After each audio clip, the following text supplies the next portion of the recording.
students.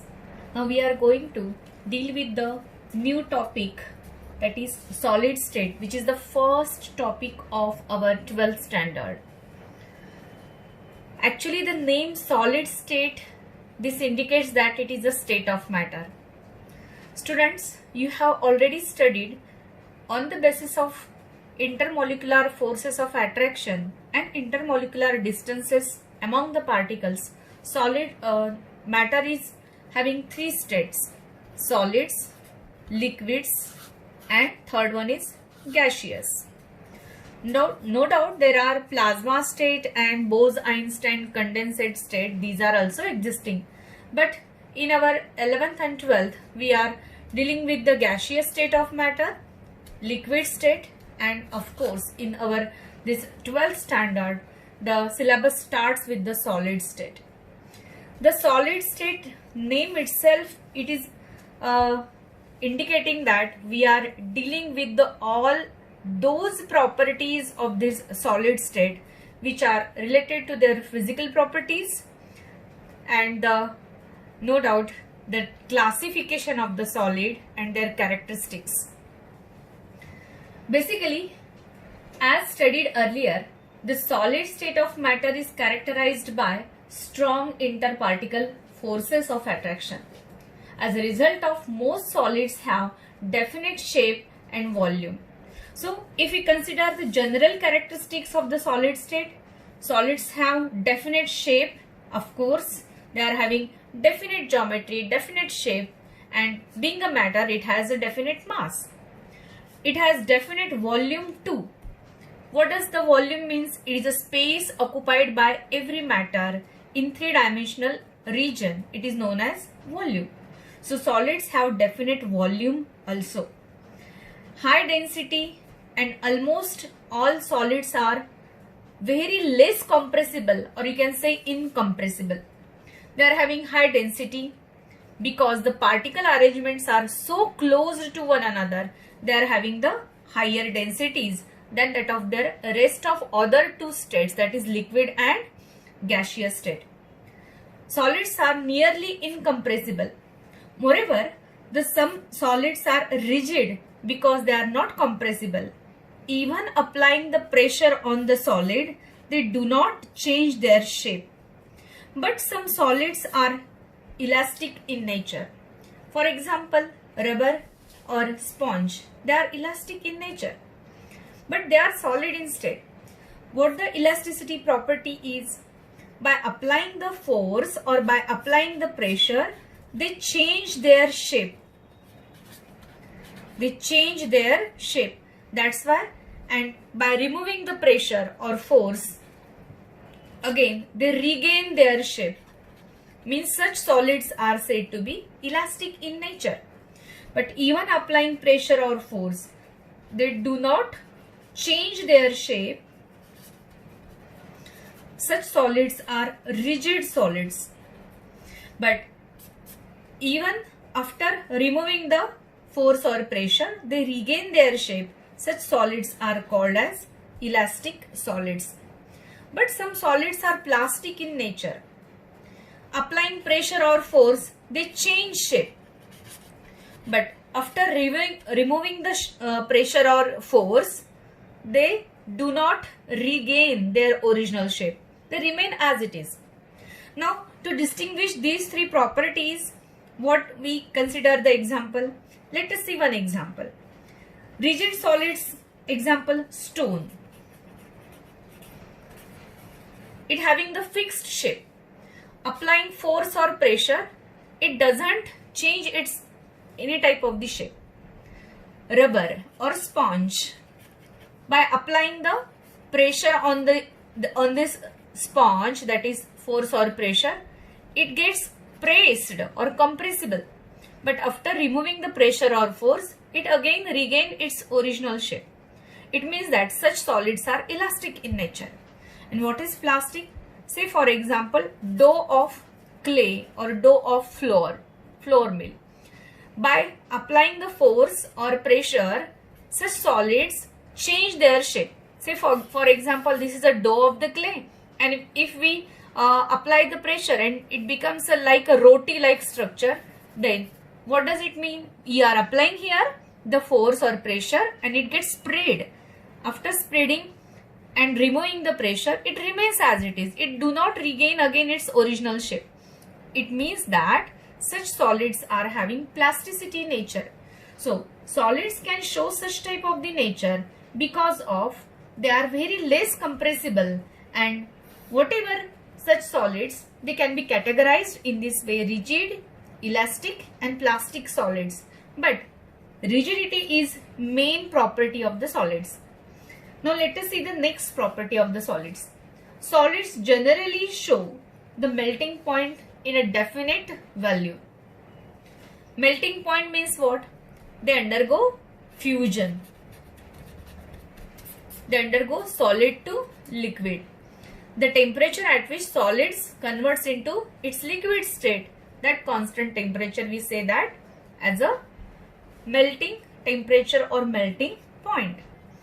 But this melting point of the solid depends upon the strength of the binding energy among the particles of the solid. So it is very important that generally if a matter is existing in its three states, the solid state of that matter is always having high melting point, because in case of solid state, the particles are very closely packed to one another with a strong binding energy. Greater is the binding energy among these particles, greater is its melting point. So melting point is high when the binding energy among the particle is very high. Now let us see the next characteristics of the solid. Solid undergo very slow diffusion. Means what? Like that of the liquids and gases, they show diffusion process, that is mixing into one another very fast because they are having fluidity property. As solids do not have such fluidity property, they do not show the diffusion with greater extent, but slowly they undergo diffusion very slowly. It means that after studying these general properties of the solids, you must came to know that what the solids are. They are having definite shape with definite mass, definite volume, having high density. They are almost incompressible, but if applying pressure, solids do not undergo any change in shape. Such solids are rigid one. If they undergo change in shape and again regain its original shape after removing the pressure, such are elastic solids. And after applying pressure or force, solids change their shape and remains as it is. Such solids are plastic solids. And solids are having close packing structures. Therefore, the binding energy among the solids is very high. Hence, they are having high melting point with definite melting temperature. They undergo very slow diffusion. So, this is about the introduction of the solid state. But why there is a need to understand the solid state in detail? Students, you know that entire world is made up of some structural bodies. As human being is made up of different type of the structures for their comfort purpose. All these structures mainly of in solid state. Say for example, furnitures, infrastructures, bridges, constructing buildings, etc. All these are in solid state. To understand the solid state and to understand the materials useful for such structures, the solids must be arranged, or particles inside the solids must be arranged in what sense and what the characteristics the solid shows, what type of the solids must be. All these are studied quantitatively as well as qualitatively in this chapter. So solid state is the first topic of your 12th standard. Let us see the classification of the solid. In our normal sense, solids we say that they are having definite shape. No doubt they are having definite geometry too. They are having definite volume as well. But the crystalline solids are somewhat different and amorphous solids are different. In fact, in case of chemistry, the solids are those true solids which are said to be crystalline solids. So crystalline solids are said to be true solids. What is the difference between the true solids and amorphous solids? We'll see these later. But let us understand first the true solids means what. True solids are those solids which are crystalline in nature. They are having crystals inside the entire crystal lattice. Then what the definition of the crystalline solid is? The substances whose constituent particles are arranged in a definite geometric pattern in three-dimensional space. What? The constituent particle of that substance are arranged in definite geometric pattern three-dimensionally are called crystalline solids. Means what? In the three-dimensionally, along the x-axis, along the y-axis, along the z-axis. In all these three dimensions, if the particles or constituent particles of that substance are arranged in a definite geometric pattern, in a regular geometric pattern, or having some periodicity or regularity in their arrangement, or you can simply say the ordered arrangement of the particles, such definite geometric pattern, if the constituent particles are showing in their substance or in that substance, then we say that the solid is crystalline solid or true solid. Then what are the characteristics of this crystalline solid?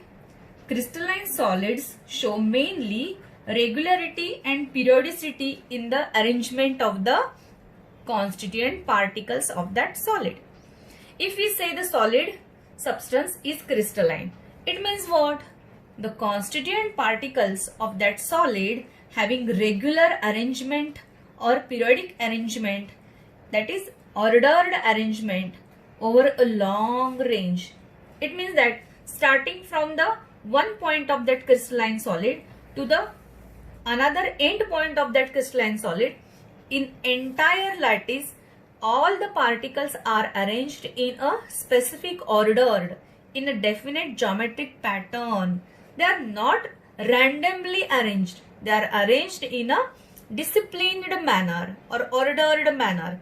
In that case, we say that it is a crystalline solid. The next one is that the units of crystalline solids are called crystals. Students, the bricks are the constituent particles of the entire constructed building. Same way, our body cells are the entire constituent particles for the constructing a living body. In the same way, the solid or crystalline solids are constituting with the units. These are called crystals. The crystals are the constituent units of the crystalline solid.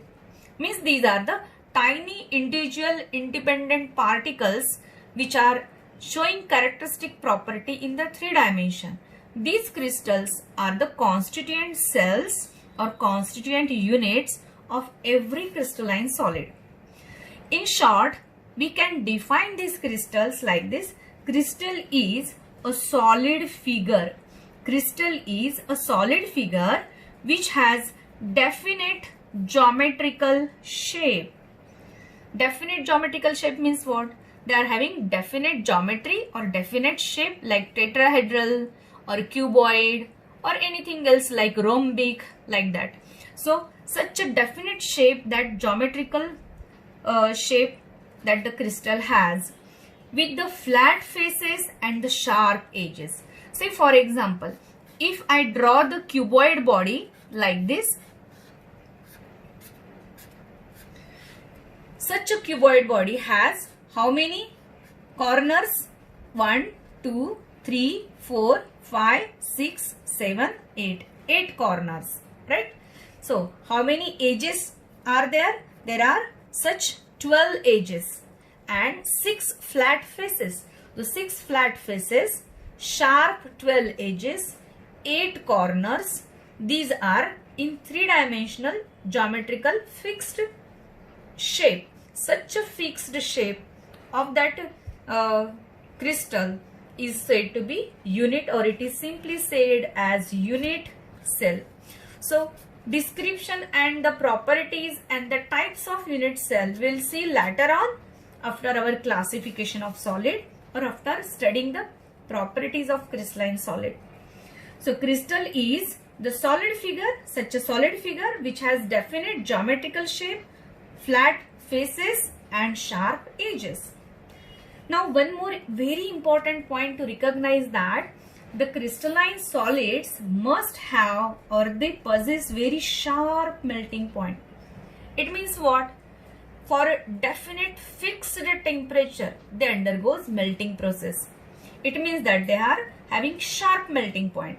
See, for example, our ice is a solid instant. At the 0 degree Celsius, it freezes, or at the 0 degree Celsius, it melts as well. So 0 degree Celsius is a sharp melting point for the ice. Now let us see the next property. Crystalline solids are also showing anisotropy. What is this anisotropy? So let us see the anisotropy means what.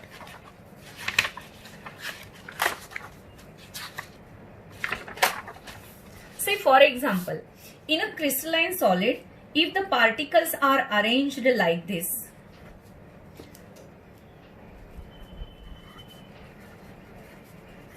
in a regular pattern, their arrangement is a definite one, not random. Their arrangement is in specific order. Now, if the solid is ionic or containing different particles but arranged in a definite pattern, I will show alternately these particles with another color in order to understand this concept very well.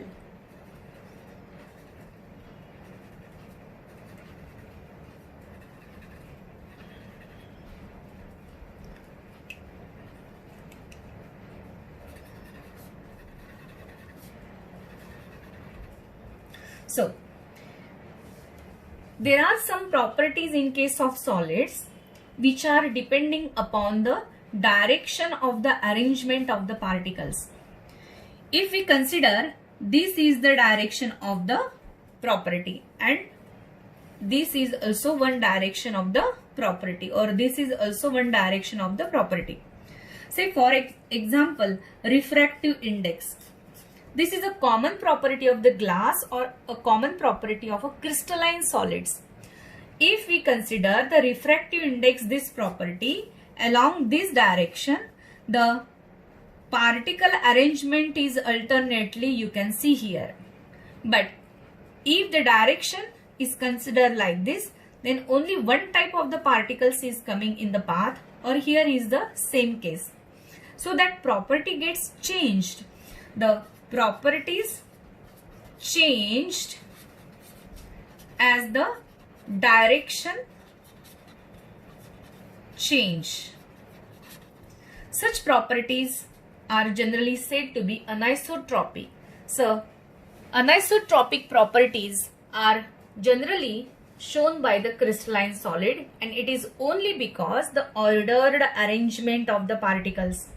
Refractive index of one crystalline solid is different in this direction and different in this direction. So as the direction changed, the value of the refractive index also changed in this case.